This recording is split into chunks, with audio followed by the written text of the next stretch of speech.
detective thrill me.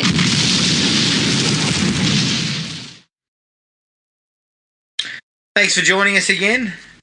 Look, Jared, this will be the first and probably only time I'll say this on the podcast, but we've got a Treat Williams picture. Which, you know... What a treat. Oh, please. Fucking hell. Treat Williams in Deep Rising from 1998.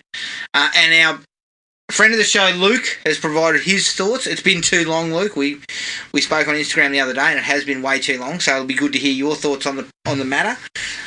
But before we get to that, Jared, let's do a bit of a run-through. What have you been watching?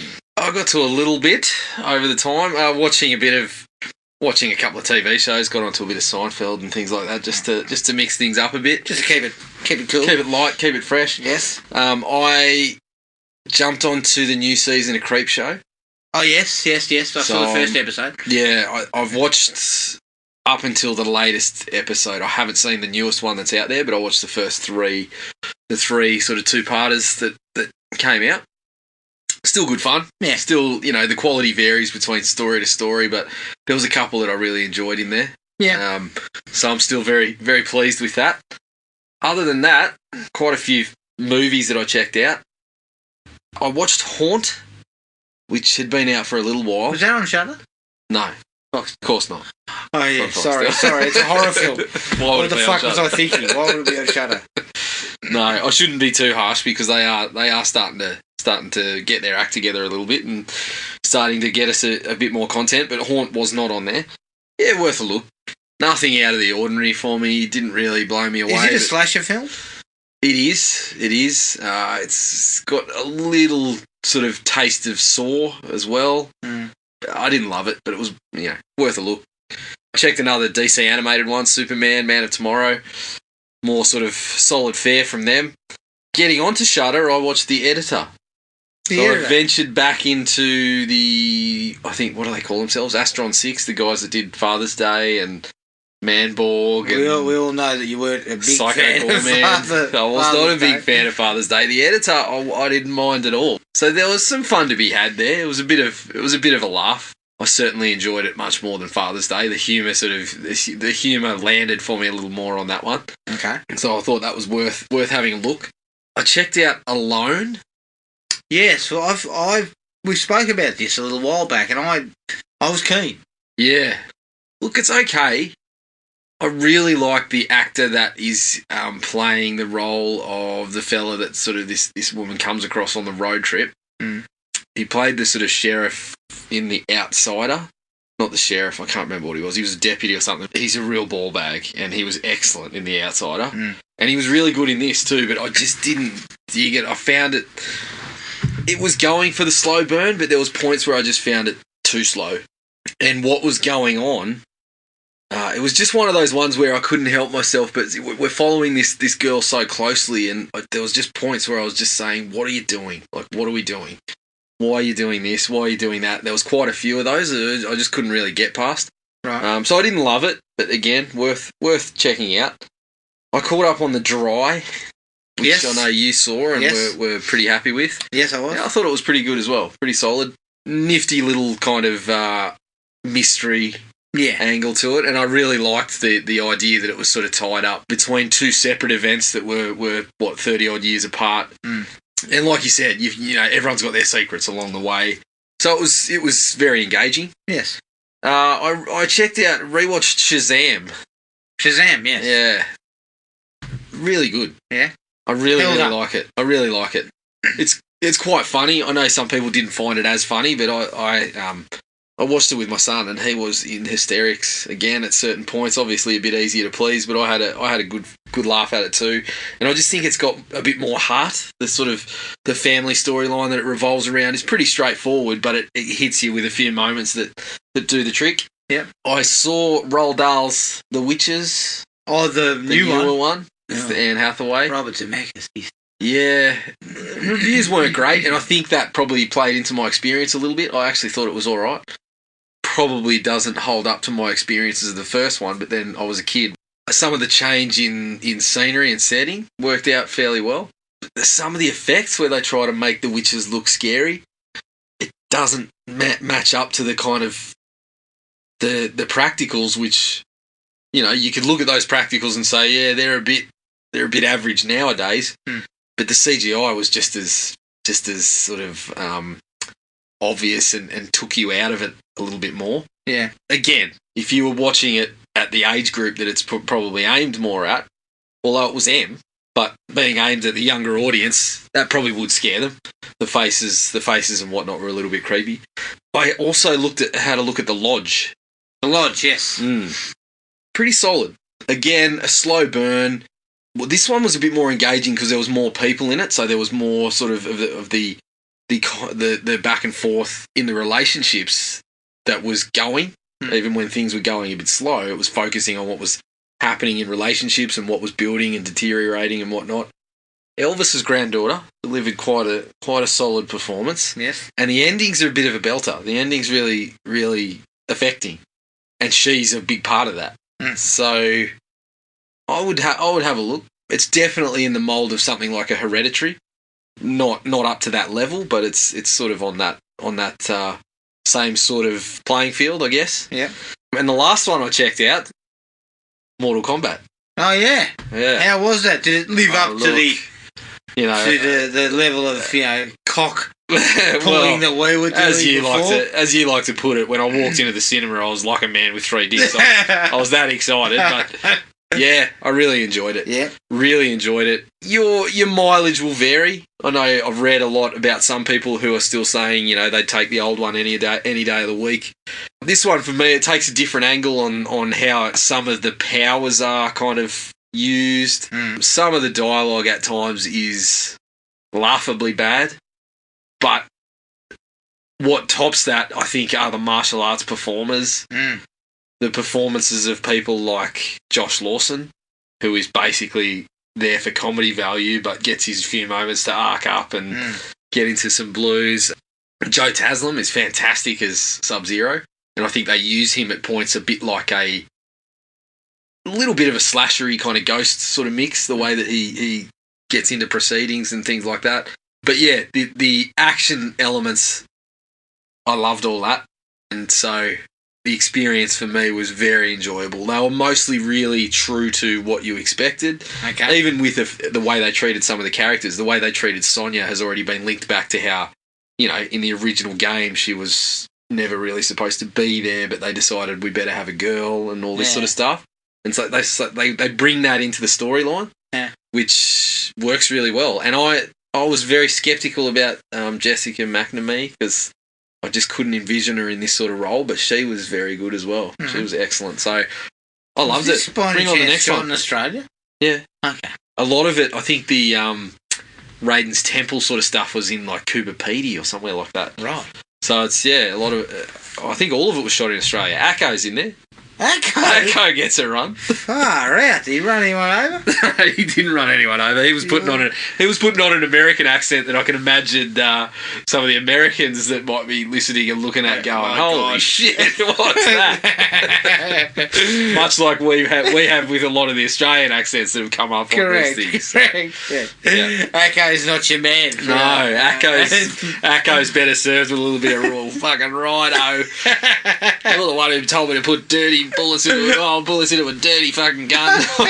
That's more his bag, I think. Okay. So that's everything for you? All right. I almost completed Cobra Kai Season 2. I'm right at the end of that. And enjoying it. Enjoying it a lot. I watched Searching for Darkness, number 2, on Shudder. Yep. And I really enjoyed that. Look, it's bloody long. And it probably drags a touch here and there.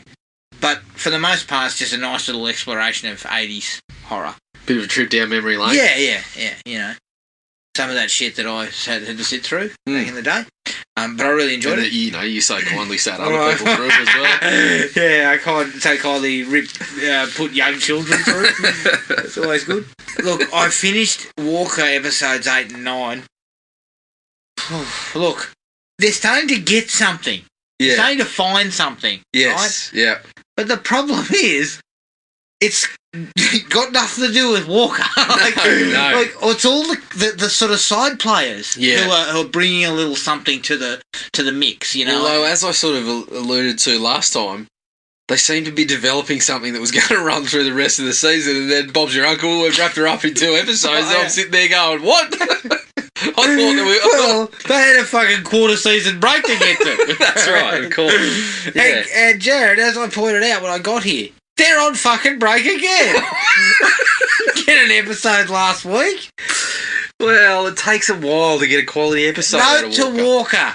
Fucking get out there, mate, because you are losing fans by the bucket load. Yeah. And it's difficult to even say fans Yeah. at this stage. Although Walker's, I feel like Walker's got a little bit of the Kramer quality for you. You know, it's hideous. You cannot look away. Yeah. It's right there. Yeah, I can't help myself. I'm 9 deep. You haven't managed to wrench yourself away. I cannot wrench myself away. And I just know that towards the back end of episode 9, where, you know, Walker just gets a look in the eye that says, I might grow a bit of stubble and start kicking some ass here. You were just tickled. See, Just a little bit. He is very much like Kramer, but more in the sense of the man's a goblin. I think he possesses a rugged masculinity. Yeah. That's what I think is where I'm going, is that it is a goblin, Yeah. but I can't help myself now. But unfortunately, Walker doesn't have 2 weeks to turn into a shrunken head because he'll be on hiatus for like one of those weeks at least. Like, it's just too many breaks. It's a joke. Too many breaks. I need a few episodes on the trot. I don't know whether Stan is doing that Deliberately. a little bit.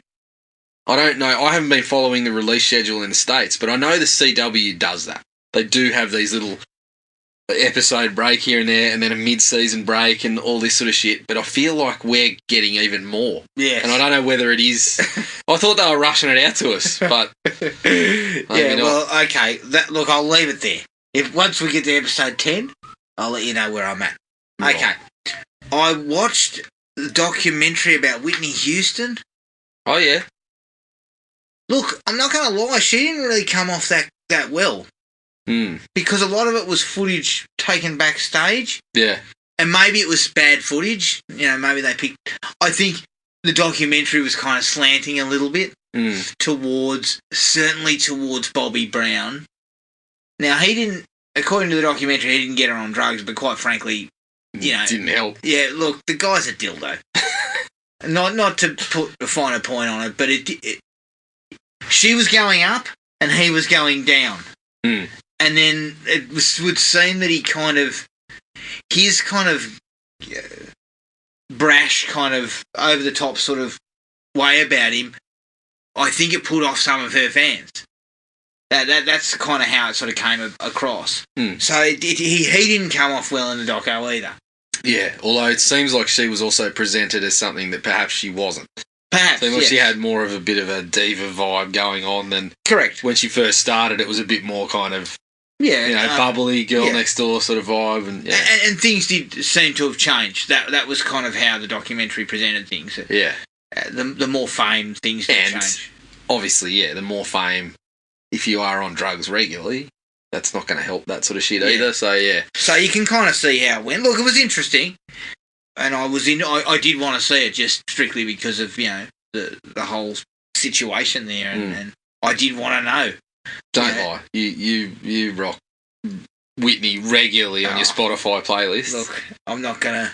A little bit of How Will I Know. You wind the windows up and crank it loud. Yeah. Turn it down and anyone comes along. Is that what you're saying? Yeah. Look, it hasn't currently been proven, but maybe I may have something on Spotify there involving Whitney Houston. Mate, look, the woman could sing. I'm more of a want to dance with somebody. Yeah, that's my jam. I'll cut that. No, she was a very talented artist. There's no doubt about that. It's just very interesting to see kind of that under the surface kind of situation, which paints things very differently, I think. Yep. I also watched a really good one on Stan called Bruno versus Tyson. It was all about Frank Bruno wanting to get a crack at Tyson for the heavyweight championship. Yep. And how he couldn't. He finally climbed the mountain. Tyson beat him early on, and then he finally climbed the mountain, became the heavyweight champ, but he just couldn't leave it. He felt he needed another fight to sort of with Tyson and put it on the line again, and of course Tyson knocked him over. But it was just intriguing to see, because Frank Bruno was kind of meant to like this. He was like this lovable guy that everyone liked, whereas Tyson was this aggressive kind of, people that everyone was scared of. So it was a nice little counterpoint. And there was because the second fight after Tyson had been to prison, and had a very different kind of demeanour and reputation. Different reputation. And there's a really nice bit at the end where they meet again now and talk to each other. And it's Tyson's mellowed. And I thought that was a nice sort of way to cap it. So it was a handy doco. It was a Stan original. Or a Stan exclusive. Didn't know they were doing that. I watched Daylight. Sylvester. You didn't. I did. That's the end of that. Let's not discuss it anymore. Because I believe you mentioned, once again, oh yeah, I remember it being a decent film. Oh no, look, it was alright. It was alright. Yeah. Like, it's exactly the same template as Dante's Peak. Mm-hmm. And I think that might be written by the same person. So it follows all the beats. There's a couple of really nice action scenes. And Sly always gets me there for the most part. And he's credible in that type of role. So I was okay with it. Yeah, he's credible. Well, when I start talking about Fast and the Furious, I'll tell you it's not fucking credible. Right? Okay. I watched Beverly Hills Cop. Ooh. Fucking love that movie. Yeah. You know what? I said this to my wife, and I may have said it on this podcast previously, but Axel Foley is one of the best performances of Eddie Murphy's career, I reckon. Yeah, absolutely. He's fantastic, and he fluctuates nicely between a bit of a hard ass occasionally, comedic timing, those bits where he kind of showcases he is a good cop. Like, it's a really, really good movie. Almost recaptured that sort of vibe with Metro.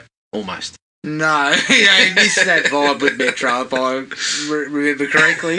Have you watched Metro Wrestling? No, I didn't. I was going to jump on it. I will. I just can't, every time I see that picture of Eddie with the cornrows you can't. on the thing, I just can't. You can't bring yourself? I can't bring myself to do it. No, look, it's a fantastic film, and we're going to follow it up next week with Beverly Hills Cop 2. Good. I don't remember 3 very well, so I'm going to give that 3, I don't remember it very well, but I remember it's not so great. Yeah. I watched The Hunt. Oh, yeah. I enjoyed The Hunt. Yeah, I thought it was good. It was really interesting. Because a mate of mine who's not into that sort of film, he sent me a message one day going, have you seen The Hunt? He's like, it was nothing like I expected. And I got exactly the same. It just it dug into a little bit of interesting. Didn't go too deep, but it was enough to have me sort of going, that was different. It was intriguing. Yeah. And I thought they did a really good job with it. And I really liked the way they kind of almost kept you guessing as to who the hero was going to be. Yeah. For the first half hour. Betty Gilpin is outstanding. Right. She's just a great actress. Yeah, good actress. And I'd barely even seen her until Glow. Yeah, neither did I. She's really good in it. What else did I watch?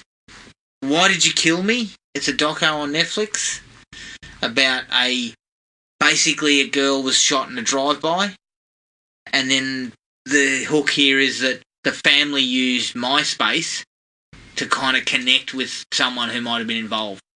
And it sucked. Oh, okay. It sucked. I didn't like it because, quite frankly, I found it was an interesting hook, but it didn't really go anywhere. Okay. And it just meandered for an hour and a half. Netflix, get your finger out true crime-wise. Yeah. Jesus Christ. They've really been letting us down there. They've got one coming up about Son of Sam. Yeah, I heard about that.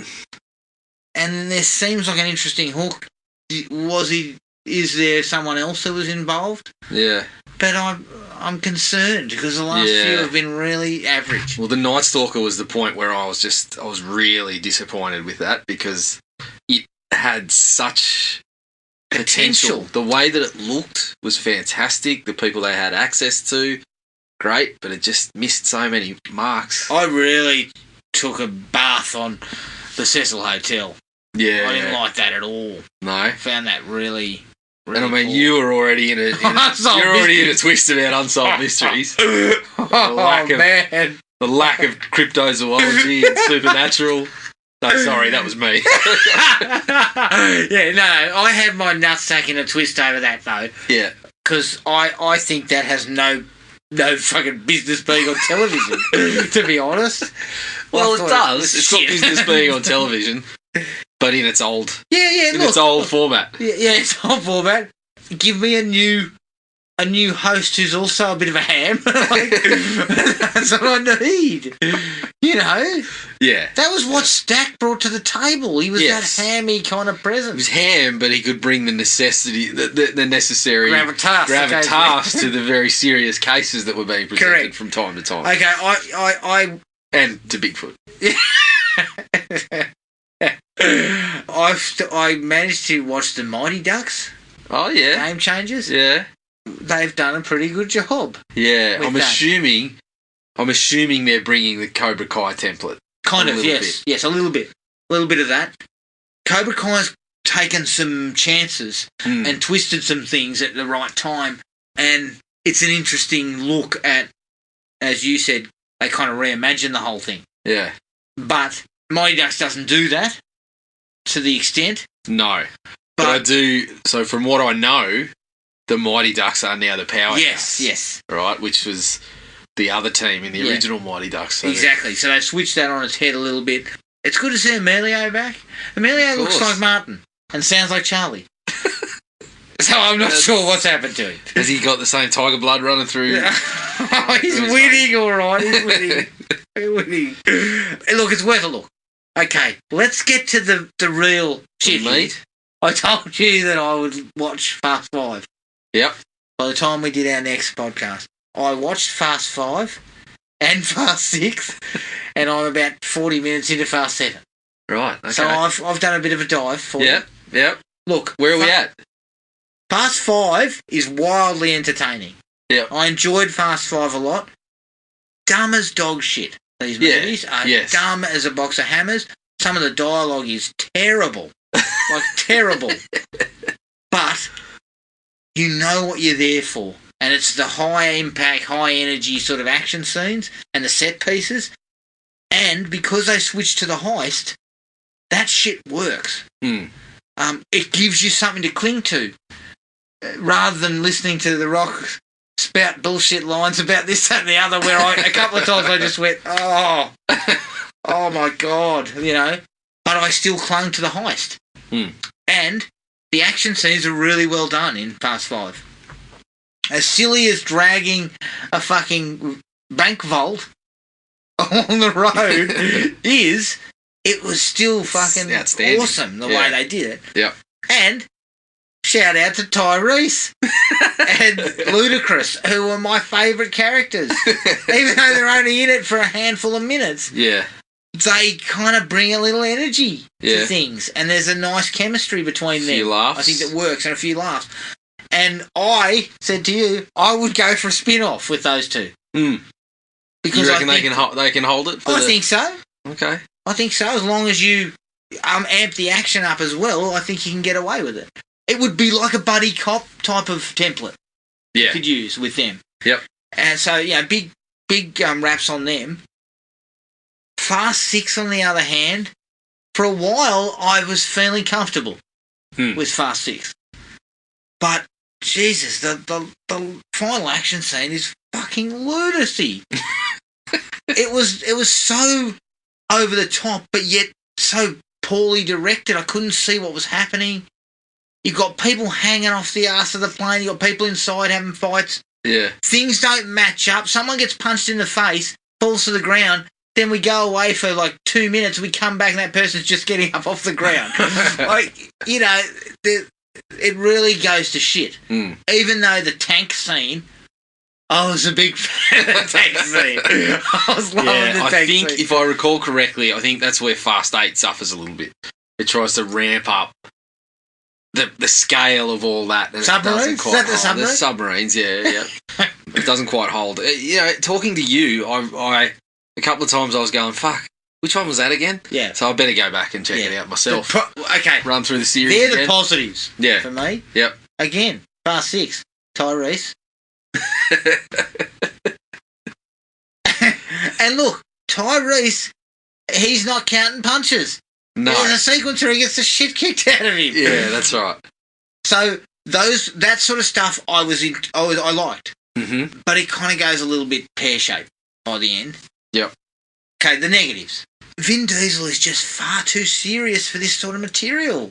Mm. I need a wink and and a little bit of looseness in the performance, but yeah, he is just so stiff. Look, I was starting to feel like perhaps I was just a Vin Diesel hater, with my continued bewilderment at how he sort of became into this star realm. Well, because I just don't think he is. We know how he became a star.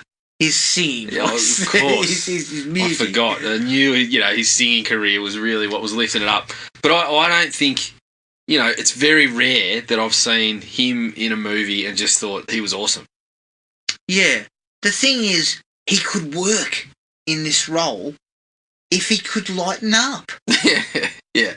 He's got cigar-litis. Yeah, it's very much so. Like Dom Toretto he is so masculine. You can tell by the later films, it feels like he's super protective of the character.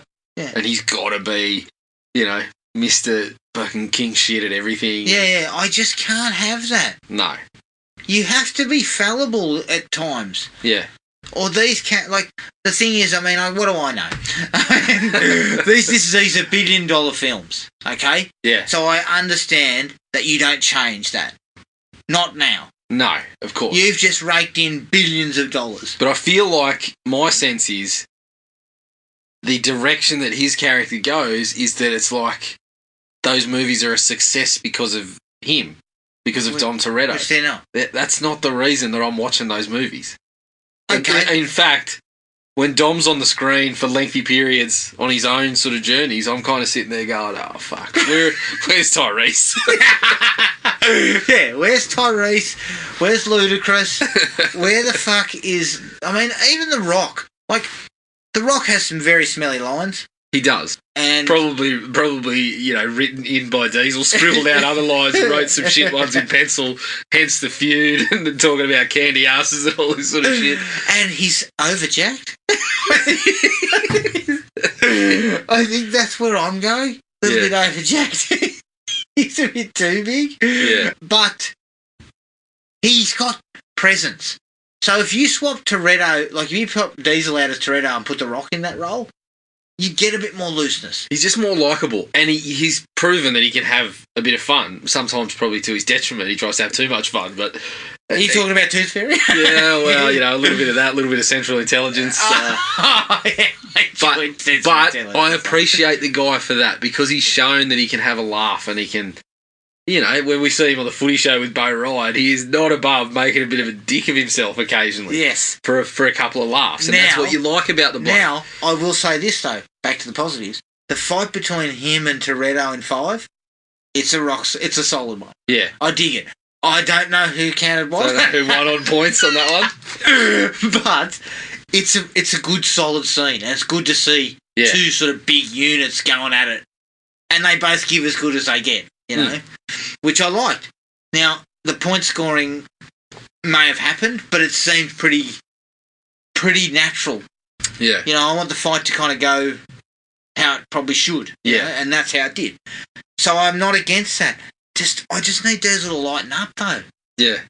There's no lightness in the performance. There's no sort of having a bit of a laugh. Well, he delivers some of those speeches about, living your life quarter mile at a time. He delivers it like it's fucking Shakespeare. Yeah. It's not Ben. Yeah. He's always talking about family, and he's got that fucking voice. Yeah. Sounds like he's been punched in the throat. Yeah. So break into a song and we'll be happy. Yeah. How come his singing voice is so beautiful? Yeah. So sugary sweet. Yet his acting voice is so fucking gruff and stupid. Like, it just feels like he's trying to be too tough. Yeah, definitely. And I can't have that. No, I refuse to have that. So yeah, that's why I gravitate towards Tyrese. Yeah. I am. You seem to completely indicate okay with he's that. having a rough time of it. Well, I believed he was having it. I think, I believe it was a couple of years back, but I think he might have been struggling around Christmas time to provide presents for the family or something like that, according to him. I ran into an article about him the other day. It said that he was shaving his girlfriend's pussy on Instagram, which strikes me as being not very normal. But No, maybe maybe that's what you got to do when you can't afford Christmas presents. You got to branch out a little bit. So he couldn't spend $89.95 on a waxing session. So he decided he better do it himself. We're counting pennies, love. Yeah. So Fast 5 was a winner. Fast 6 was a turd. Not a turd, but it wasn't as good. Yeah, not up to the same standard. And Fast 7 seems to have got off to a flyer, but Statham's a little bit off for me. Yeah. He doesn't seem as comfortable in 7 when we first meet him. Maybe he leans into it a bit more. I don't know. Maybe. Okay, but if I had put a gun to my head... Maybe when you've just started your shooting day and you've been handed a sheet that says, this is how many points you take today, and you're not happy with that, sometimes that comes out in your performance, because I believe he was not above points. Wasn't he? Statham was in on the points I thought Statham would have been the sort of bloke who would have said, what the fuck is this? He was up to his arse in it too. Was he? Yeah. Is anybody got any sense on that? I don't know. Good God, I hope John Cena's got some. But wouldn't you, can't you play that for comedic purposes, that, Statham's the tough guy, but then he runs into these, The Rock's a mountain of a man compared to Statham, and cops a bit of a whack. Like, what's wrong with that? Let's be honest. If you were serious and those two came to blows with their respective skills, yeah, Statham would get walloped. Yeah, he'd get Statham walloped. would be stripped down to his leopard print trunks in a matter of seconds and fucking paddled. Yeah, he'd be fucking told, dance for me, boy. It's kind of bullshit. So, yeah. See, I don't understand this stuff. I think the conversation should go, I should take a few more points. What the fuck are we doing? Yeah, look, if you read the script and you're not happy with the script, that's okay. But if you're reading the script and it's a cracker of a script, but you're saying, I get punched too many times, you can piss off. As you said, you need a director to say, I'm not putting up with this bullshit. You are getting hit this many times. You need a director to say, listen here, this isn't real, dipshit. Yeah, and does it matter if the scene plays out in spectacular fashion? It doesn't. Yeah, no one's going to care about. Nobody's going to think you're less manly. Yeah, that's idiots. right. Yeah. Honestly.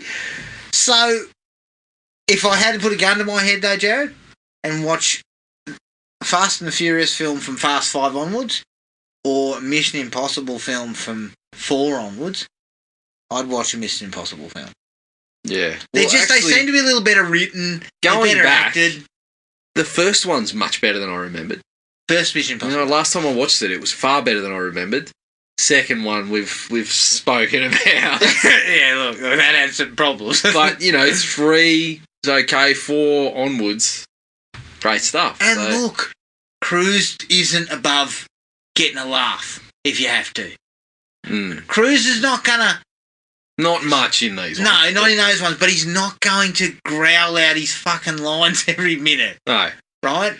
He's got to save his voice for yelling at people that are putting their COVID protocols. Yeah, shit, yeah. Keep your voice down. You got to have full voice to make sure you're having your lem sips and shit. You're ready because full voice to unload on those poor bastards. You're telling the blokes that they've fucked up the COVID protocols. That they're lucky they're not out of their ass. That's always good fun. Yeah, look, I would take a Mission Impossible. They're better acted. They're probably the dialogue's better. And the stunt work is on par, and he seems to do a lot of it. himself. Well, yes, he does, because Which is fucking scary. He's a mad bastard at this point. He's lost the fucking plot. He seems intent in putting himself in every dangerous situation that he can on those films. Yeah. So I appreciate that. Whereas I think Vince Double's doing a lot of work in the Fast and the Furious film. Yeah. So look, I went and look. I'm not knocking the Fast and the Furious films. I actually found them very entertaining at the end of the day, and I was surprised because I was coming in pretty low. I was initially coming in thinking I'm not going to enjoy this at all, and so I was pleasantly surprised by them. Good.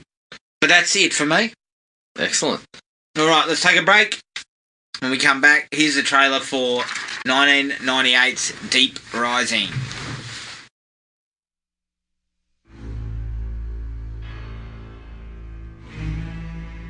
At a depth of 4,000 feet, they roam harmlessly, minuscule, and unseen by human eyes. At 20,000 feet, they've been known to eat full-grown sharks. But what if those at 40,000 feet were to rise from the deep?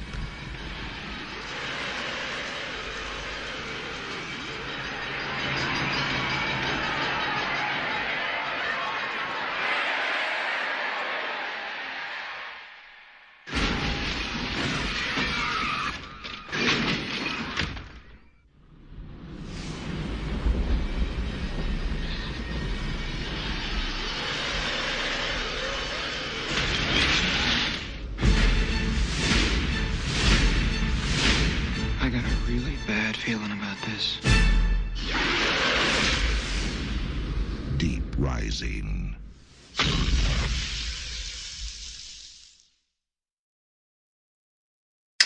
Deep Rising from 1998, written and directed by Stephen Summers, who wrote and directed The Mummy. It's produced by Lawrence Mark, who produced iRobot, and John Baldacci, who produced Happy Death Day. Stars Treat Williams as John Finnegan, Famke Jensen as Trillian St. James, and Kevin J. O'Connor as Joey Pantucci.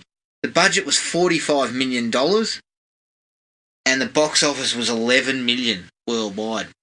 Now, a bit of trivia here. Harrison Ford turned down the role of Finnegan, and then the production's budget was downsized. Yep. Thanks, Harrison. Okay. Thanks for walking away. Yeah. Although you've got a thought that Harrison never really touched on this one. No, I don't You think that might be a bit. I don't even think he picked up the script. I think he just His agent might have had it. his agent had a look at the synopsis and just said, "Not for you." Yeah, you take yourself way too seriously. Yeah, that's right. This isn't for you, mate. All right, look. As I said before, Luke, friend of the show, Luke has provided his thoughts, and I'll just whip them out to start with. He gave it 2.5 out of 5. He actually saw this for the first time in a movie marathon. It's local cinema in 1999. I mean, I feel you. Yeah. I feel you, mate. Yep. We went through a couple of movie marathons that, quite frankly, I wish I hadn't. No, you loved every minute of it. Remember there was ones where we were constantly going to Night at the Roxbury. Yeah, I think we saw that at like 3 movie marathons, didn't we? Fucking hell. I love that movie, but shit, I don't need to say it 3 times. Yeah. And not at bloody Sparrow Father, Yeah. you know. And I also, I believe I copped Varsity Blues 4 times at the cinemas. A couple of times at movie marathons. Another good movie. Yeah, Don't need to right. see it 4 times. So Not, especially not in what seemed to be about a 3 to 4 month span. Yeah, pretty quick. Look, Luke felt that, it's a B movie. It's kind of a switch your brain off that delivers. It has its fair share of problems, and nothing in it is really anything that we haven't seen before. Mm. But it does. It sort of overcomes all that with some decent line delivery, a simple kind of story, some pretty good practical effects, and he dug on the creature. Yeah. And I kind of agree with him now. So the creature was an interesting creature. Yep. He also says it would have been interesting to see what it would have been with Harrison Ford. And I believe Claire Forlani was in it briefly, and then she had some disagreements and left. I would like to have seen what it would have been with Harrison Ford. If there would have been a hell of a lot more money, I would have thought. But I think you might be correct. Is this really Harrison's bag? I mean, you can see him in his kind of Indiana Jones days in this, but he was already creeping into the sort of curmudgeonly Harrison that we know now. Yeah, we know I love crashing planes. Crashing planes, telling people to piss off and whatever. You know, taking interviews, just doing whatever he can to fucking get through the interview and get out of there. Like, yeah. And 98, he would have been in stuff like kind of Air Force One and stuff like that. Yeah. By then, maybe his tastes were. I just can't see him battling a fucking tentacled monster. No. You know? I would have loved indie Harrison Ford doing that to see what it's like, but I just don't. Yeah. And I suggest he would have looked at the script a couple of times and said, "What the fuck is all this? You know, we need to fix this up a little." Yep. So yes, I totally agree with Luke there. It would have been really intriguing to see what it would have been, and maybe who's to say it wasn't a better script initially. Well, they might have spent a bit more time on it to, you know, someone probably would have come in for rewrites at Harrison's request or something like that. Like, to punch things up. Yeah. To make Harrison happy. All right. So they were Luke's thoughts. My thoughts, I'm going to go 3 out of 4. 3 out of 5. It's a solid B picture. It has a number of quite cool set pieces. I love the creature. And I like Treat Williams. I thought he was quite a handy replacement for someone like Harrison Ford. Obviously doesn't have the same sort of clout and sort of gravitas, but he knows how to play it tongue-in-cheek, which is what you kind of needed. Yeah. On the downside, I was not a fan of Kevin J. O'Connor. No. And I know that kind of his shtick kind of worked in The Mummy. Like, I had more time for him. He was in The Mummy as well in a similar type of role. Yeah. And I felt it kind of fit a bit better in The Mummy. It just didn't really fit for me here, which was a problem. Some of the other acting, some acting by a bloke who played Mick Brumby, was fucking disastrous. Yeah. And there were moments, I think, some of the VFX are a touch outdated now. They look a bit, a tad ordinary. So 3 out of 5 for me. Where do you sit? Yeah, look, I'm going to join you on a 3 out of 5. It's pretty much what you guys have said. It's I really like Treat Williams. He brings a bit of a Bruce Campbell sort of vibe to it. But when you install Treat Williams as the star of the movie, you lock in your B-movie status. Yeah. You know, you lock it in tight. So I think that probably played into things a little bit. There was just moments throughout where you were just like, it's a shade off a real gem. Yeah. But just doesn't quite get there. It was always that one snappy line of dialogue off being a great scene, or that one moment of a scare or something like that. But what you get is pretty satisfactory. I also like the creature. Yeah. I feel like the effects for the most part hold up fairly well considering the time and the budget. I think the effects are mostly pretty good. And I was a big fan of the way they used the creature as well. The downsides, as you mentioned, there's a couple of characters I didn't particularly like, and it's a little bit dated in how it looks. And the derivative elements, like you see a little bit of Alien in there, you see a little bit of Jaws in there, obviously. You can't help but compare at parts, and it never hits those ones. No. So it's hard to hold that against it, but it also firmly settles it in that lower tier. Yes. So I'm at a 3. I mean, fuck. Treat Williams, when he realised the budget was $45 million, he fucking had a field day. He, all his Christmases came at once. He had 10 dicks, Jared. Yes. He was wandering around, loving life on the set. So it feels like you can kind of see where the Harrison Ford connection is. That much money for a B movie is probably only brought about by the fact that Harrison Ford was briefly attached to the project. Fleeting, should we say? It was fleeting. Fleeting glance at this. He gave it a pass. He gave it a quick pass. He ran his eyes over the script and he said, No. Nah, I can't. I cannot sanction this crap. All right, into the likes. First one straight off the rank, Treat Williams. Yeah. He's likeable. You hit the nail on the head. He strikes me. He feels like Bruce Campbell. It could have been the kind of role Bruce Campbell would have been in. Yeah. And he's not above playing it tongue-in-cheek. Yeah. And he knows that this is the kind of thing that works. You're not supposed to take this too seriously. Yeah. He's kind of got that Bruce Campbell vibe, but can lean a little bit more into the they wanted him as a bit of the serious action man here, and I can buy him a little more than a Bruce Campbell in that. So he's kind of in between those people that we're talking about. Yeah, yeah. The creature effects, I said that the VFX at times are not good, but the creature effects in general, I think, are actually fairly handy. Yeah. The gore effects are good. Yep. And a lot of that seems to be a pretty good mix of practical and CGI. Yeah. And early CGI, I guess.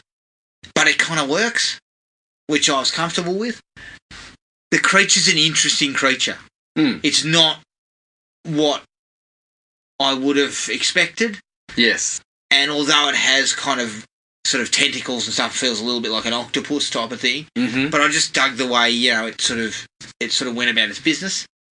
And it was an interesting type of villain, I guess, to have in the film. Yeah. And they also held off on it pretty well. Like, they held it back for quite some time. Yeah. Without showing too much. A couple of times it drags people out of a hole or something. Yeah, and you don't see anything. And then it starts to slowly build, and you start to get a bit more of a sense. And then when they unleash it, it's pretty good. Yeah. You get a bit of a Tremors vibe too. Speaking of sort of derivative stuff, it's definitely got a bit of a Tremors feel with the way they use it. When it's coming from, in particular scenes where, like, that one where they're walking along and the panels are sort of popping up behind them and stuff like that. And especially down the stretch towards the ending, I really got a Tremors sort of feel to it. Definitely. No bacon, though. No, of course. Sizzles. Yeah. Surely he could have attached himself. He could have attached himself briefly. Extra class to it. Yep, cut the budget down slightly. Luke also mentions it's great to see Cliff Curtis in an early Hollywood role. Using his actual... Playing a Kiwi. Cliff Curtis gets to play a Kiwi. Unbelievable. He never will again. No, after this that's film. right. That's right. Yeah, it was always good to see Cliff Curtis. I kind of did like the fact that they kind of quickly come in on it and establish character for the first 10 to 15 minutes. Yep. We get to know the group, and Luke mentioned this as well, as you kind of... You're building up that main cast. You still don't know exactly where they're going at the start. Yeah. You know that they're heading in a certain direction, and you know that perhaps this group's got something nefarious play. Yes. And you get a few nice little moments. I really enjoyed at the start there where, Treat Williams is a real goose for the first few times you see him. Mm.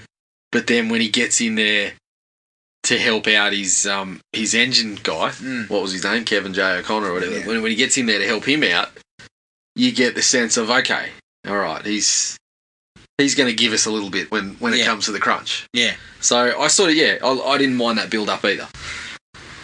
Yeah, and I thought that sort of helped just shape the character a little bit. Because you're right, when you first meet him, he kind of comes across as a buffoon.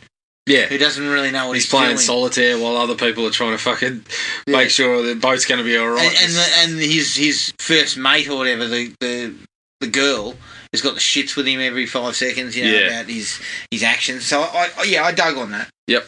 And I think he kind of brings that to the table. He's kind of he's unflappable when the shit's hitting the fan. Yeah. And that's obviously going to be required later. Yep. Luke was a fan of the actual ship. Nice. I always love a cruise ship as a location for a horror film of any kind. Yeah. I think that it's a really... It's because it's cavernous. It's got so many places you can go. There's so many different parts to it, so you're never sort of seeing the same thing. And I think that works in its favour in this case. Yeah. And it provides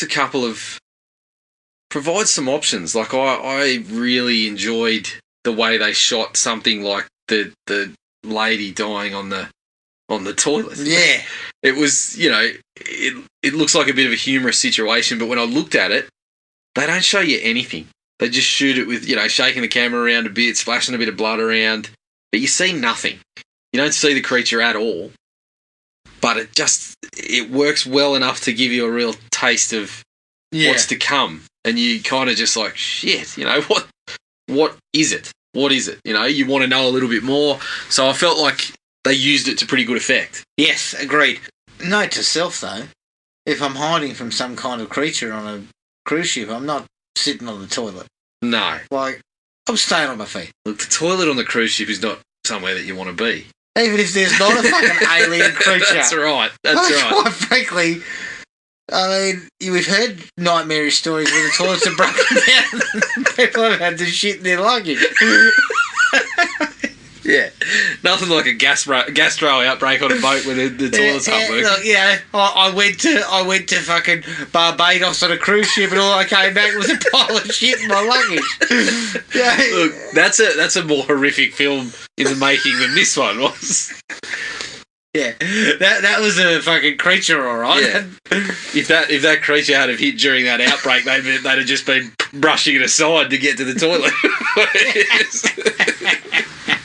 Yeah, by the way, there's an you've unblocked it. Thank you. The toilets don't work. There's an outbreak of gastro. Oh, and there's some sort of fucking creature. Yeah, don't worry about that. Yeah, we'll worry about that one later.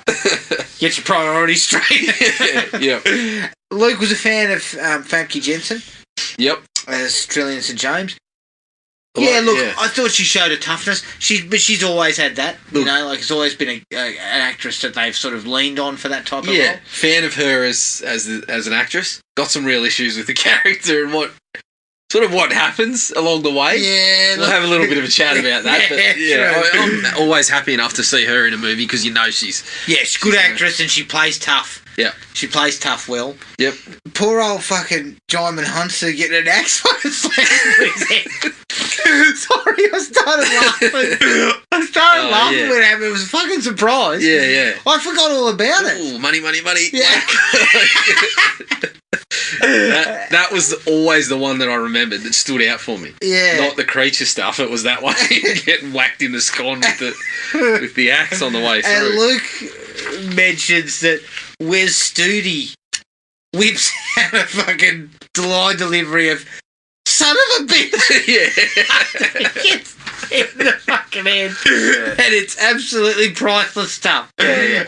Sorry, who was the one that was getting, copping a bit of stick for laughing at horrific injuries in the past couple of weeks? You're sitting here giggling like a school kid about a bloke getting hit in the head with an axe. That's usually my territory. Because it was a surprise. I mean, I was so surprised I farted during it. I mean, yeah, but if a fucking... I can tell, obviously you're... If a fucking combine harvester came out and chopped you into bits, you'd be fucking rolling on the floor. I would be. And obviously, your stress shitting issues, that fart so squeaked out. You're already so stressed about the situation. I know. Fuck. Yeah, I was stressing so hard. I love that shit though. That was great. Is very highly. It's a bit of a shock. Yeah, but it's also rather amusing. Look at you. Jesus. I bet you if we went back and watched Maximum Overdrive right now, you'd be laughing your head off. Admittedly, side note, I did laugh when the guy takes a fucking can of Coke in the nuts in Maximum Overdrive, so I probably shouldn't really point fingers. Of course. Luke did mention, I forgot that these special effects were done by Rob Bottin, who did The Thing. Yep. Not as good as The Thing. No. And it was because we were dipping into the CGI water there. Yeah, and it was, it's a little bit larger to deal with and a little bit different the way that it, especially towards the finale there, the way they want it to move around and how big it is. Yeah. Okay, what else do we have here? The pile of dead bodies. And they finally come across the basically, it's a room full of people who have been digested and spat back out. Yep. That was gold. Yeah, it was. And it was on this...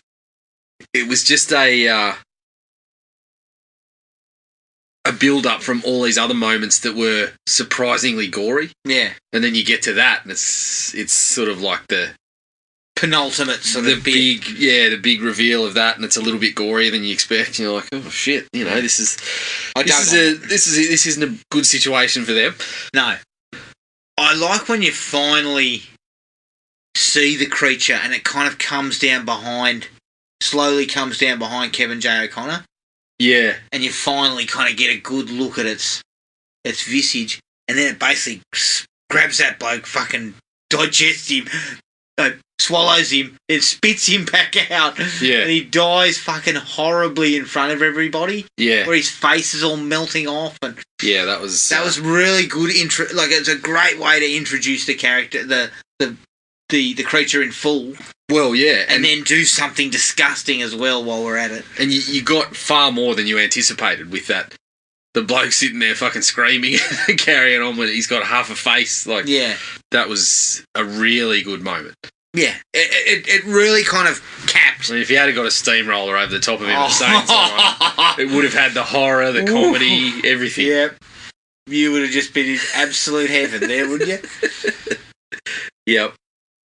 I really liked this moment, but it kind of summed up the movie for me, where it was... Close but no cigar. Close, nice little moment, but not quite, super memorable. It was the bit where Kevin O'Connor gives the gun to Wes Stoodie's character. Yeah. And he fucking tries to shoot him. Yeah. And it's the last bullet. And then, so he tries to shoot himself, then can't, and dies horribly at the hands of the monster. Yeah. I really like that. I thought you could see it coming a little bit, but the way that it finishes up with the guy yelling at Wes Studi, it's just like, if that was just a sharper little line, yes, better delivery, that moment could have been really good. Yeah. Could have been kind of memorable. Yeah, it's still in my likes. Yeah, I did like that sequence. Just shy of the mark. Yeah. He's almost being used like a puppet. Yeah. The creature's got him by around the waist. Yeah, yeah. And is kind of moving him around. I thought that was interesting shit. It was a little bit kind of perhaps a little bit more nuanced than the rest of the film had been. Yeah. Yeah. Yeah, I did like that. I thought it was a really nice a nice touch.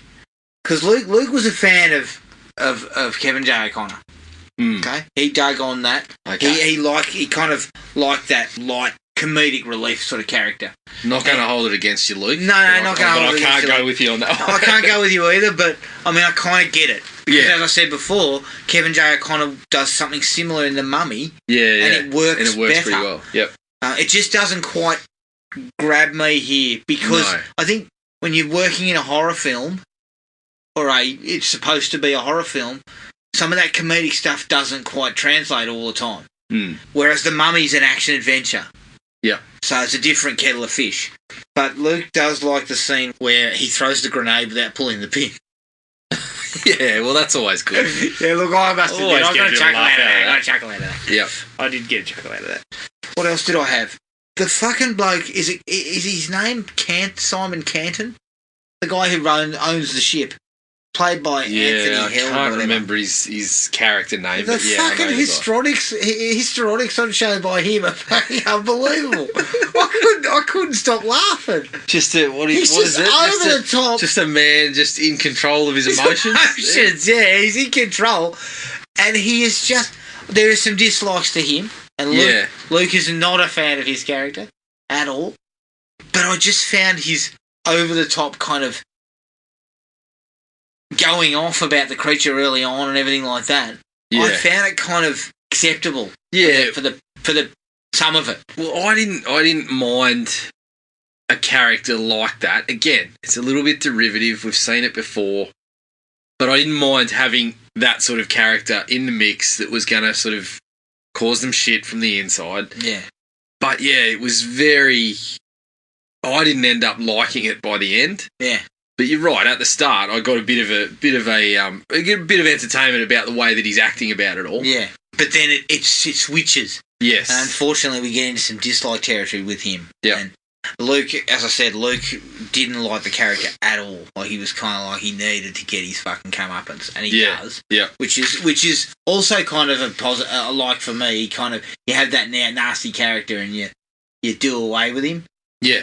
Like a lot of these films, I mean, this has a bit of a Aliens template Yeah, big to time. it, but you look at the way they dealt with Burke in Aliens, and as opposed to the kind of fucking over the top shit that goes on with these guys when they die, whereas Burke, he just opens the door and you just see the alien's head going, and you don't actually see him get killed. Yeah.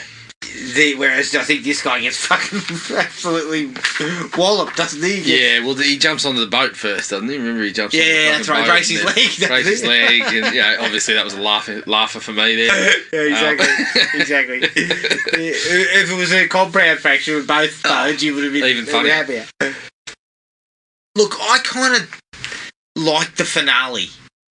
It was explosive. There was plenty of action. Like it was going at a breakneck pace. He shoots the head off he shoots one of the creature's heads with the shotgun, and I really like the way while he's still riding, he's recocking the gun and shooting behind him, and there's a nice way to end with a big explosion.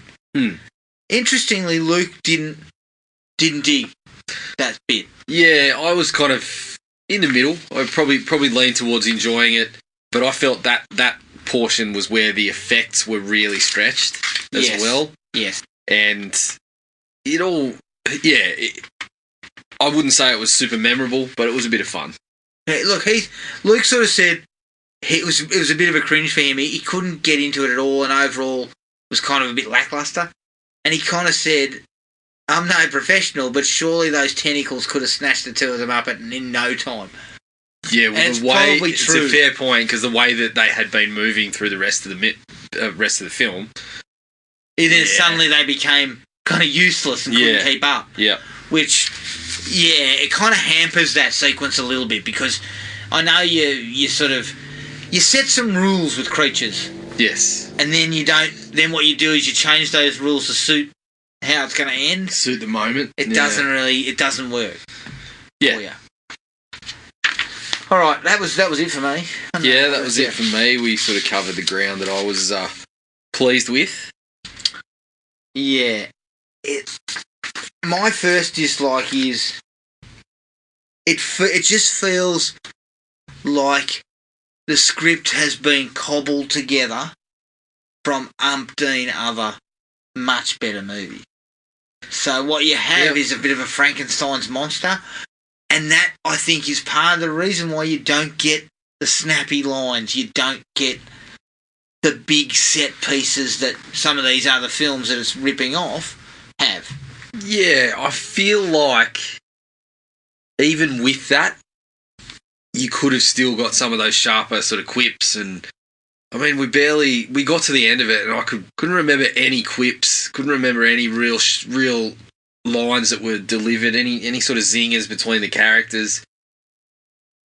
And so when you put that on top of the stuff that you've seen everywhere else, that's why it just doesn't quite nudge its way up into the underrated gem category. I mean, there's lots of movies that we've seen where stuff has happened in lots of other movies, but it's still done so well, or a character's really memorable, that it'll nudge its way in there. Yeah. This one just, sticks firmly in that B movie. Yeah, and it kind of feels a little bit like it's a touch underdone. Yeah. A little bit more effort and a little bit more time and care, you might have got more.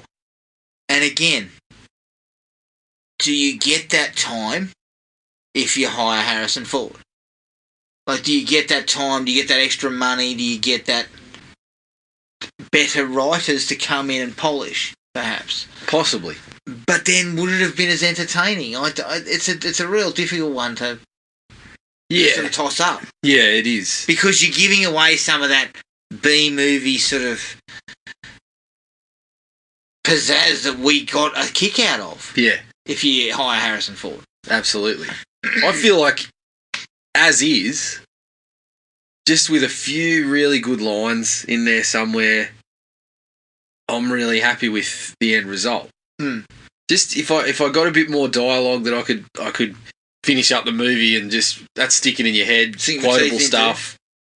I feel like it gives it just a little bit of a push in the right direction. I also had a bit of a watching it back now, and it's always hard to avoid this, but things like the haircuts and the fashions date the thing immediately. Yeah. The computers. Anytime there's a computer, like the one on Treat Williams' boat, it makes the $45 million look like a cheap episode of sci-fi TV. Yeah, at points with that sort of stuff. Which is a little bit hard to get past. Agreed. Like, you look at it and you immediately say, product of the time, where you don't notice that in the greats as much. Yes, correct. Look, the film's a bit too long. Yeah. 105 minutes when it probably should be a breezy 90. Yes. There seems to be a little bit of padding and a little bit too many characters. So we're trying to kind of get rid of all these mercs who are going to do this, blow up this cruise ship or rob the cruise ship. But it had screen time. Yeah, and I almost felt like if you don't need Mick Brumby. No, fuck Jesus. No. But you've got a whole cruise ship full of people if you want a quick, gory kill. Where half a dozen of them get we don't need to know who they are. They're just on the ship. We don't need to know much about them. I felt like with the mercenaries, there was a couple of them there that were sort of used for that, and I thought that the kills were crafted pretty well. That you could have done without a couple of the ones that take place, and spent a bit more time eking out the ones that were there and done pretty well. Yes, and working with them a little bit more. Yeah, I would agree with that. And if you need a quick, like I said, you need a quick gory scene. We got a bit of that with the cruise ship stuff. Just have a couple of people get out of the initial attacks and end up getting knocked over later on or something. Yeah, and look, as Luke points out as well, some characters just get nothing to do. So why have them? Like, certainly characters where there's dialogue exchanges and stuff. So Finnegan's second mate, is she really necessary? No. Because she's then just yanked out of the boat. Yeah. Not long after they arrive. So what was her purpose? Like, there was no purpose. Yeah, I didn't mind the sequence where she is taken. I thought the way she's waiting around in the water when we already know there's something in there was a little bit tense. But as you said, she was just there and gone. So she could have been one of the mercenaries. Yes, anything like that. Yeah. They could have got one of those mercenaries to. So just a little bit of pacing and knowing where perhaps we've got too many characters here, we need to slice things down. Yeah. Might have worked a little better. VFX, I said, dated. It was early CGI. I mean, shit. Yeah. See, I didn't have them in the dislikes. I wasn't so down on them. I actually thought for the vast majority of the movie, they held up pretty well. Yeah, look, they're not the worst. Certainly not the worst I've seen. I guess whenever you're dabbling in the latest technology early on, you know that it's going to look a little bit ordinary in the future. Yeah. So, but I think they minimised that as best they could. And I was happy enough with it. Now, Luke's Fuckwit of the Movie Award went to Anthony Held as Simon Canton. Yeah. And he just could not stand the bloke. And as he says here, his grand scheme of sinking the Argonautica or whatever it was because he misjudged the market and it was destined for failure. Yeah. Was fucking ludicrous. Yeah. It was just so silly. And ultimately you don't even need that. Can we just pivot? We just pivot to who we're marketing to? Can we? Yeah, what the fuck are you doing? So hang on. The marketing didn't work out. Let's blow the thing up. Yeah. And does he still get the insurance money if the fucking boat sinks with no one on it? Well, doesn't he make some sort of stupid comment about that later? Yeah, I'd grown tired of his fucking stick too by then. Stopped listening to it. But the thing about him was, he does make a comment about how, You don't think that the insurance company's going to wonder, well, when we go down to check where this boat is, you know, if they actually manage to suss it out, it's got a heap of corpses on it. And they're grotesquely destroyed by something. Yeah. I mean, wouldn't there be questions? There might be some questions. And also, Simon, aren't you likely to go down with the ship? Why were you on it? Why are you on it if you're going to fucking blow it up? Look, it was a gamble. It was a dangerous plan, but he likes to live on the edge. Yeah, fuck. He also slaps Famke Jensen for yes. apparent reason at one point. He's very quick with the hands. Yeah. He very quickly gets onto that rather than hearing her out. Getting into one of my dislikes. Why are we supposed to really like Famke Janssen from the start? Because she's a crook. Yeah. And then all of a sudden, we don't really get any other reason to get on side with it. You know, we've seen these sort of characters where someone's a petty crim or whatever, but she was pretty heavy. She was pinching ID cards from the captain and getting into the vault of the ship. She was going to steal jewels. She was highly organised. She was stealing jewels. She was stealing jewels. And so, I don't really get why we were supposed to just forget about that. Yeah, well, I'm not really sure. They didn't really flesh any of that out. No. Because Finnegan gets on there, and yes, he's a two-bit hustler as well, but... Did she need to be the crook, though? Did she need to be... No. I mean, he's a hustler, but he's the Han Solo type, the lovable rogue, you know. He's doing the wrong thing. But he's Trey Williams. You know, we're supposed to look at him and go, how could he help himself? Like, I know, he could not possibly... He needed to put his hand in the cookie jar regularly. Yeah, so, I don't know, maybe we're supposed to look at her and think the same thing, but it just feels a bit off that she's highly organised. She's kind of like, she's basically Catwoman. She's fucking nicking ID cards, getting into the vault. She's not very good at it, though, seemingly, because she gets very quickly rounded up. Yeah, then she gets the fucking shit slapped out of her. Yeah, that's right. I must say, that actually did work to very quickly put us on side with her. And go, hey, fucking what kind of asshole was that? Of course. But yeah, fuck, Luke's got a fucking bone to pick with this character. He does not like him at all. And look, I can kind of see it. I can understand. I think they kind of perhaps made a mistake in, again, there's no need for the whole fucking, what I don't understand is there is no need. No, there is a need. There is a need, because weren't they off course, the ship? Oh shit, I can't even He's taking them out into deeper waters so they could... Well, either way, there shouldn't have been some sort of ridiculous plot. No. Although that's why you got to get the mercenaries in there.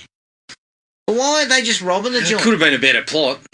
They could have just been robbing the joint. Well, there's a lot of questions. Well, it could have been robbing the joint and he could have been taking a cut of it or something, like giving them access to it and taking a cut because they had all the high flyers on board or something like that. Like, you ditch the fucking bloke who created the Argonautica and you have the captain's the one skimming. Yeah. You know, like, think about it. Condense some characters. What else have I got? I haven't got much left. Oh, look, as I said, Kevin J. O'Connor, it didn't work for me. No. I don't know why, it just didn't quite work. Maybe it's because the jokes weren't snappy enough. Yeah. There wasn't snappy enough humour. And Mick Brumby. Where the fuck did you learn your Australian accent? Listen, speaking of fuckwit of the movie, Brumby? I always had a real issue with Trevor Goddard because he just seemed to become Hollywood's Aussie for a couple of years there around this period. Yeah. The bloke, as far as I'm aware, the bloke never set foot in the country. He's not Australian. He's an Englishman. And so, I mean, essentially, Kano is an Australian because he played him as an Australian in that movie. Yeah. But the whole time, any Australian was looking at him going, he's not Australian.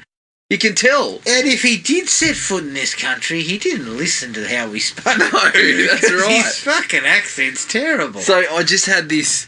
I always really disliked... I mean, as far as I'm aware, the guy built a career on his Australian accent.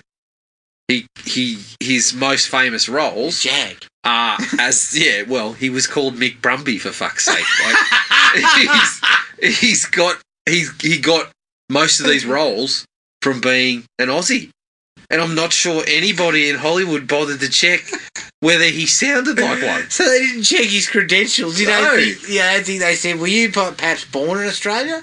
Yeah. Maybe they Put it were. on. Maybe Sylvester Stallone was involved in the casting. Wanting fucking Cockney. I don't know. I don't know. I thought Brian James' not the Cockney worst. accent was perfect. I mean, look, let's be fair to the guy. It's not John Lithgow. It's not on that sort of level. And fuck, John Lithgow should know better. And it's too. not, from what I can see in this new movie coming out, Bill Nye trying to be in No. Australia. Although I still haven't confirmed whether he is supposed to be in that film an Englishman who's been living in Australia for a while. But it sounds like he's trying to be in Australia. Bill Nye should also know better. Yeah, I mean, Trevor Goddard will give you 4 or 5 words where you think, yeah, that's past it, and then he'll just hit you with a couple where you're like, no, that is clearly English. He is from, somewhere in that part of the world. He's Trevor, not from Australia. Who's your fucking dialect coach? Well, he was. They must have had one on Jag. So, yeah, anytime Trevor Goddard pops up, and I should have eased up on the bloke since he passed away in fairly tragic circumstances, but every time I saw him, I was unaware that he was deceased. Yeah, he died of a drug overdose not long after that. I think it was early 2000s. But I just see the bloke now, and I cannot let go of that resentment that I built up whenever I heard him bunging on an Aussie accent in everything I saw him in. Fucking bunging it on. Trevor, Yeah, he was bunging. stop it.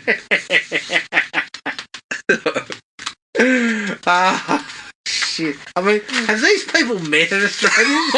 At this point, I don't think so. But, we're still chucking John Lithgow out there and acting like he's met an Australian at some point. Jesus, John. Bloody hell. Somebody paid you too much. Yeah. They said you have to do an Australian accent. He was like, oh, fuck. Do I? Look, I love John Lithgow and I applaud him for having a crack, but when they heard that, they should have said, we got to dub this. Yeah. We have to dub just it. overdub, mate, with someone else. Someone that sounds like And then when John Lithgow. says, hang on, have I been dubbed over? So, yes, you have. Yes, sorry, John, we had to. Because this is what an Australian sounds like. Yeah. Get me Mick Brumby.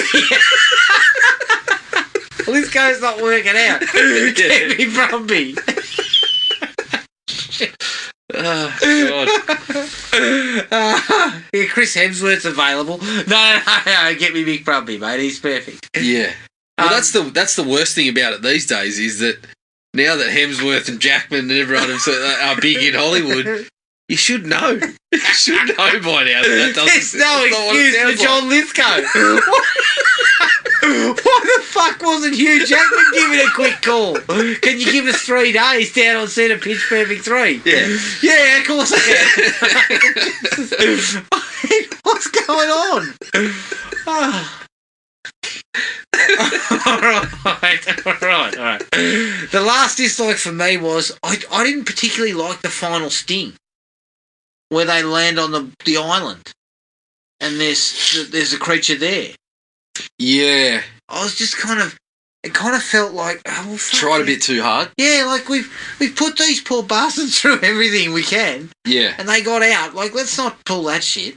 I mean, they were already stranded on the island. That was going to be a challenge And enough. Kevin wasn't J. it? O'Connor had just returned, so Yeah, fuck. yeah. Although I would have said to Fakey Jensen, listen, it means we're going to have meat. Yes. He's the first one to go. Correct. He's going first. Well, I didn't mind it so much. I just felt it was very big. Like it seemed to be tearing the entire island apart. So Yeah. Let's slow it down a little bit. yeah. Maybe lighten the scale a touch. Yeah. That was my biggest problem with it. Yeah. That was my last big problem. Yeah. Well, when Harrison was on board, they were pretty sure they were getting a sequel. But Harrison was on board. Harrison was never on board. Look, Harrison's on board. Just quickly snap a little, scene together at the end that sets us up for another one. Let me tell you something. Harrison was never on board. Then the phone rings. Secondly, Oh, hello. Oh, is he? Oh, shit. Okay. Yes. There's not much you can do when you've already put that in there. Harrison was never involved. No. I'm going to be, say, 95% confident that he was never seriously No. considering I don't think this. he was. I mean, this at best, who were you getting here? If you wanted to go a tier above, say, Treat Williams, what sort of actor were you getting? Trevor Goddard? You weren't. At this time, you weren't getting a Mel Gibson or someone like that. You weren't getting anyone like that. No. So, in the end of the day, you did pretty well with Treat Williams, I think. Yeah. And, I'm not knocking Treat Williams because I put him on my likes. Yes. He was very Look, compared to Harrison, I mean, they come along to Treat, they say the budget's been cut, but we still need this much for the monster. Will you work for craft services? Treat probably says yes. Yeah. $45 million of craft services. Fuck yeah. I mean, there's lobster. There is lobster on that table, no doubt about it. Yeah. I mean, Treat doesn't know what lobster is. No, I think he would. Yeah, he would have. My point, obviously, is he would have come fairly cheap and allowed them to spend the money on what they probably already committed to with the boat sort of sets and the creature itself. But the good thing about a Treat Williams is you get a solid performer. Yeah. For the dollars. And Treat's not going to be asking for $5 million. No. Like, he's getting like $1 million if he's lucky. Yeah, okay. 800,000. Let's go down a little bit lower.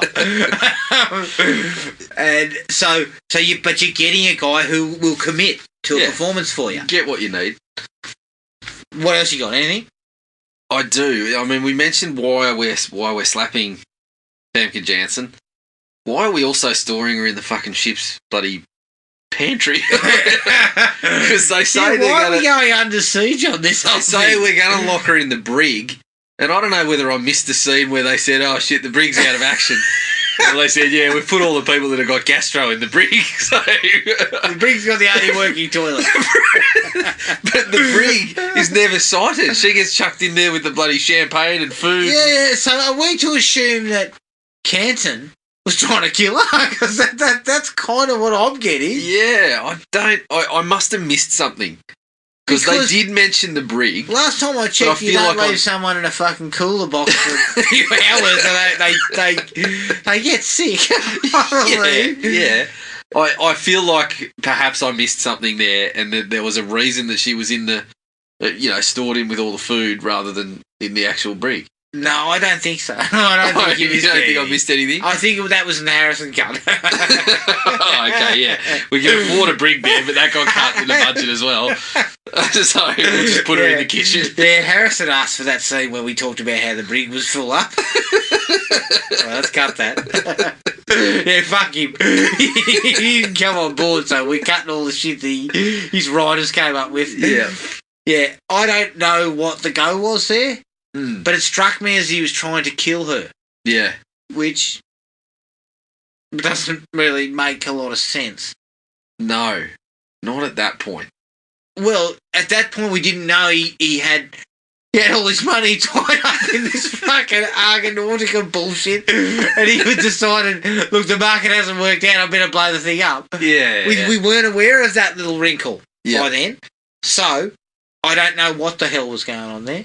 No. I can't answer it. Like John Lithgow is an Australian. I cannot answer that question.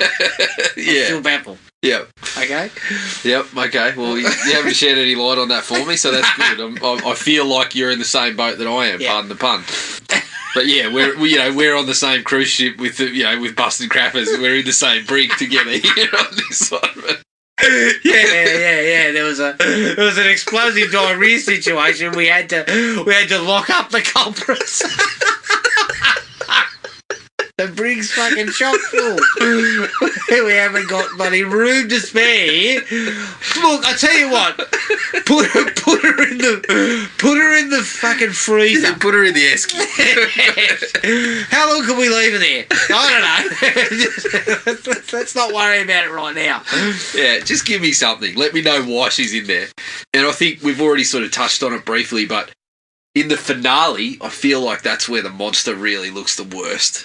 Yes. The because there's tentacles coming from everywhere. Yeah. That's where the special effects are a bit. That's where it really shows for me that they didn't quite have the technology at the time to really It kind of looks like a big it. slithering turd.